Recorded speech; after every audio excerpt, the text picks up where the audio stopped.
नमस्कार, मैं रचना शर्मा। चढ़ती कला टाइम टीवी देख रहे हैं सभी दर्शकों का स्वागत करती हूं। आप देख रहे हैं उत्तर प्रदेश के समाचार।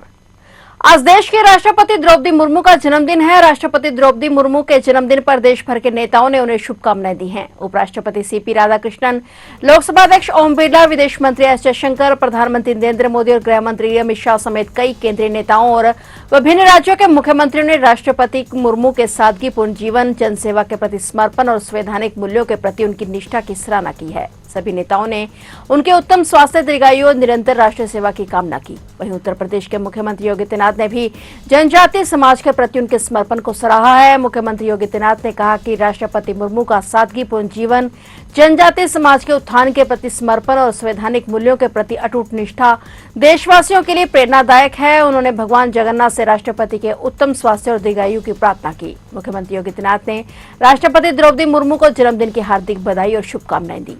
उत्तर प्रदेश के मुख्यमंत्री योगी आदित्यनाथ आज शनिवार को झांसी के दौरे पर हैं। वे जिले में करीब 20 घंटे बिताएंगे और अपने विकास कार्यों और कानून व्यवस्था की समीक्षा के साथ साथ सीएम योगी आदित्यनाथ ने आज करीब 1500 करोड़ रुपए की विकास परियोजनाओं की सौगात भी दी है। इसके अलावा मुख्यमंत्री आज ही सर्किट हाउस के नवीन भवन का लोकार्पण भी करने वाले हैं। मुख्यमंत्री झांसी में रात्रि विश्राम करेंगे और फिर अगले दिन अंतर्राष्ट्रीय योग दिवस पर योग भी करेंगे। मुख्यमंत्री योगी आदित्यनाथ 20 और 21 जून को वह 4 जिलों का दौरा करके बुंदेलखंड को साधेंगे। बता दें कि सीएम बनने के बाद योगी आदित्यनाथ 22वीं बार झांसी आए हैं। उनके दूसरे कार्यकाल में झांसी का 5वां दौरा है। सबसे पहले सीएम योगी 20 अप्रैल 2017 को झांसी आए थे और पिछली बार 9 अक्टूबर को उन्होंने झांसी का दौरा किया था।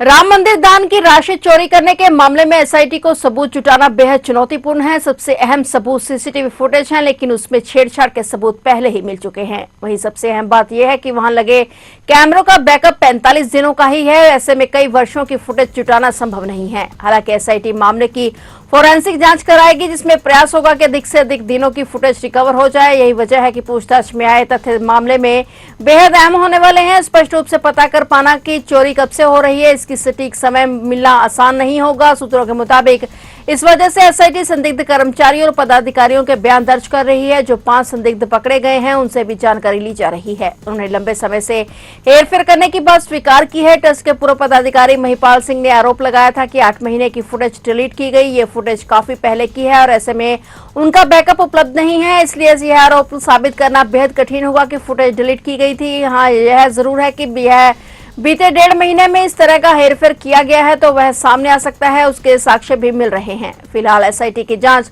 लंबी चल रही है।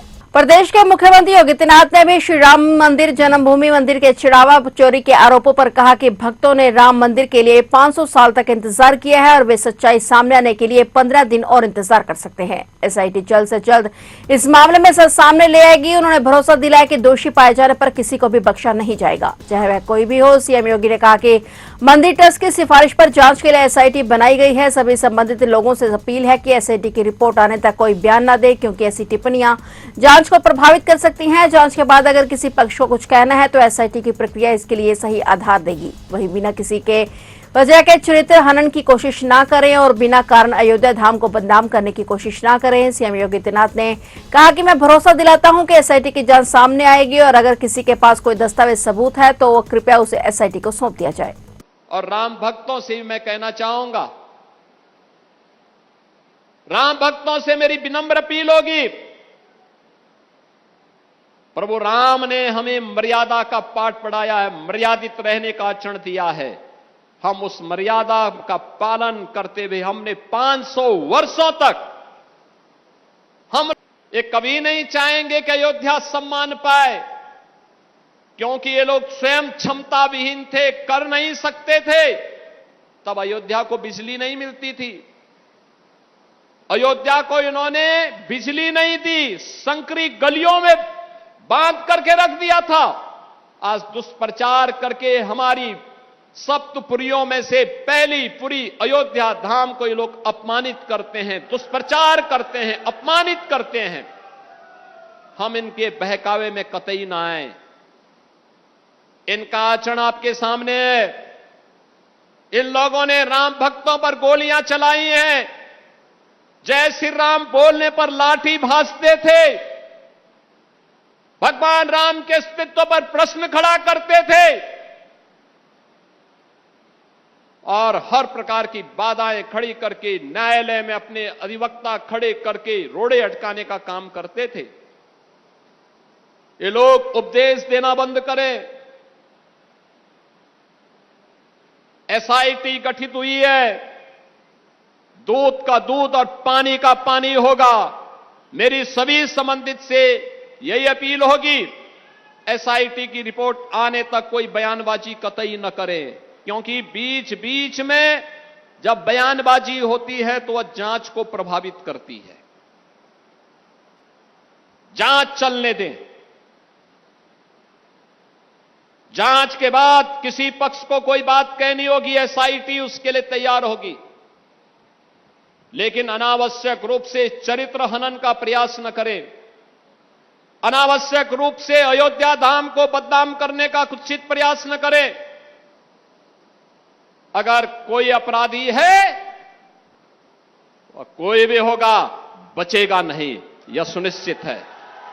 मेरठ में भाजपा में चुनावी रणबेरी बजने लगी है। चुनाव में अभी समय है, लेकिन मेरठ का सियासी इंजन फुल स्पीड पर है। चुनावी फीडबैक जुटाने का काम भी तेज कर दिया गया है। नए प्रभारी मंत्री को गतिविधियां और दौरे बढ़ाने के निर्देश दिए गए हैं। 2027 के विधानसभा चुनाव में अभी समय बाकी है, लेकिन मेरठ में पार्टी ने अभी से अपनी चुनावी मशीनरी को सक्रिय कर दिया है। प्रधानमंत्री नरेंद्र मोदी के 12 वर्ष पूर्ण होने पर चल रहे जनसंपर्क अभियान को संगठन विस्तार और बूथ मजबूती से जोड़ते हुए भाजपा घर घर पहुंच बना रही है। नेताओं के दौरे बढ़ गए हैं और कार्यकर्ताओं को सक्रिय किया जा रहा है। चुनावी फीडबैक जुटाने का काम भी तेज कर दिया गया है। पार्टी सूत्रों के अनुसार संगठन को सक्रिय मोड में बनाए रखने के लिए बाहरी नेताओं के मेरठ दौरे लगातार बढ़ाए जा रहे हैं। वहीं मेरठ के नए प्रभारी मंत्री असीम अरुण को भी क्षेत्र में अपनी गतिविधियां और दौरे बढ़ाने के निर्देश दिए गए हैं। भाजपा नेतृत्व का मानना है कि चुनाव से पहले संगठन जितना अधिक सक्रिय रहेगा, उसका लाभ मतदान के समय उतना ही मिलेगा। भाजपा की रणनीति का सबसे महत्वपूर्ण हिस्सा बूथ स्तर तक संगठन को मजबूत करना है। पार्टी पदाधिकारी लगातार कार्यकर्ताओं के साथ बैठकें कर रहे हैं और जमीनी स्तर से सुझाव भी लिए जा रहे हैं।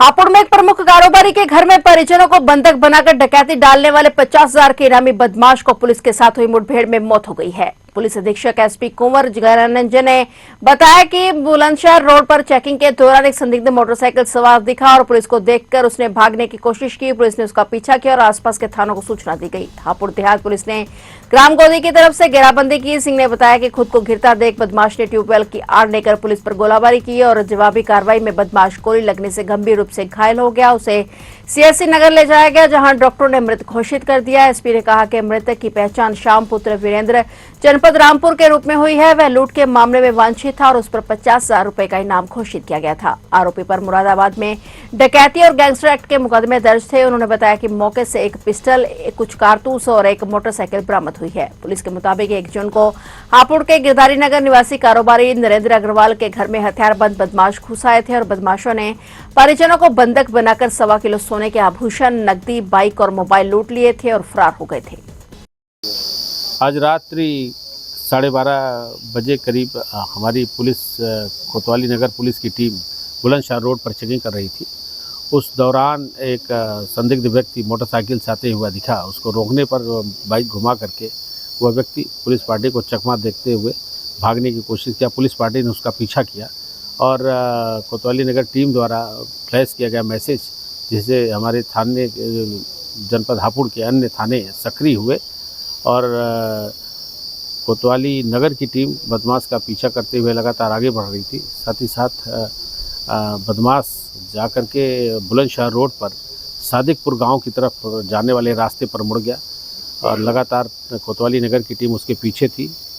गोदी गांव की तरफ से कोतवाली देहात थाना क्षेत्र की जो टीम थी, थानाध्यक्ष कोतवाली देहात गोदी की तरफ से आगे बढ़ रहे थे और दोनों टीम के बीच में अपने को फंसा हुआ महसूस करने पर उस बदमाश ने गोदी के जंगलों में ट्यूबवेल का आड़ लेकर के उसने पुलिस पार्टी पर जानलेवा हमला किया।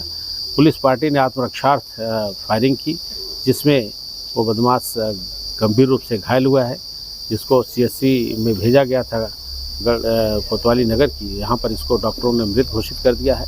बदमाश की शिनाख्त श्याम पुत्र वीरेंद्र निवासी सूरजपुर, थाना क्षेत्र पटवई, जनपद रामपुर का रहना उसका ज्ञात हुआ है, जो कि यहाँ पर 1 तारीख को एक व्यापारी के घर में बंधक बना करके डकैती की गई थी। उस घटना का वांछित अभियुक्त था और इसके ऊपर 50,000 का इनाम था। इसके अलावा इस अपराधी पर पहले भी डकैती का एक मुकदमा दर्ज है, गैंगस्टर एक्ट का एक मुकदमा पहले से भी इसके ऊपर दर्ज है। घटनास्थल पर हमारी एफएसएल की टीम मौके पर है और साथ ही साथ अन्य विधिक कार्रवाई जा रही है।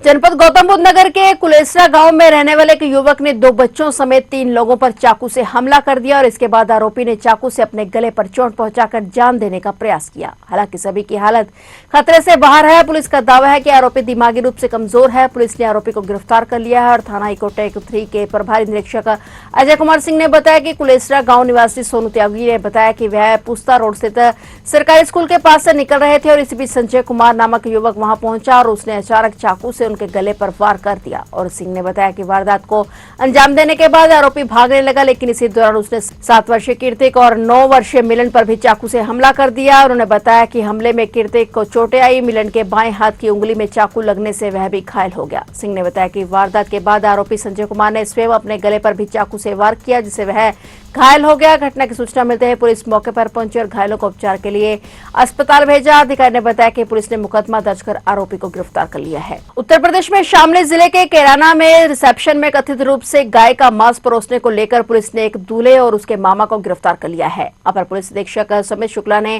कहा कि दूल्हे फरमान, उसके मामा सलमान, बैंक्वेट हॉल मालिक अनीस और अन्य के खिलाफ उत्तर प्रदेश गोवध निवारण अधिनियम के विभिन्न प्रावधानों के तहत मामला दर्ज किया गया है। उन्होंने बताया कि पुलिस ने फरमान और सलमान को गिरफ्तार कर लिया है और बैंक्वेट हॉल से गाय का मांस और अपराध में कथित तौर पर इस्तेमाल की गई एक एसयूवी गाड़ी जब्त कर ली गई है। पुलिस में शिकायत दर्ज के अनुसार 16 जून को शादी करने वाले फरमान ने 18 जून को मुगल बैंक्वेट हॉल में रिसेप्शन किया था, जहां एक आवारा गाय की हत्या के बाद कथित तौर पर उसका मांस परोसा गया था। शिकायत में आरोप लगाया गया कि शादी में उपहार के रूप में मिली एसयूवी में मांस ले जाया गया। पुलिस ने कहा कि अन्य आरोपियों का पता लगाने और उन्हें गिरफ्तार करने के प्रयास जारी हैं। फिलहाल उत्तर प्रदेश के समाचारों में इतना ही। और नए समाचारों के साथ फिर से हाजिर होंगे, तब तक के लिए देखते रहिए चढ़ती कला टाइम टीवी।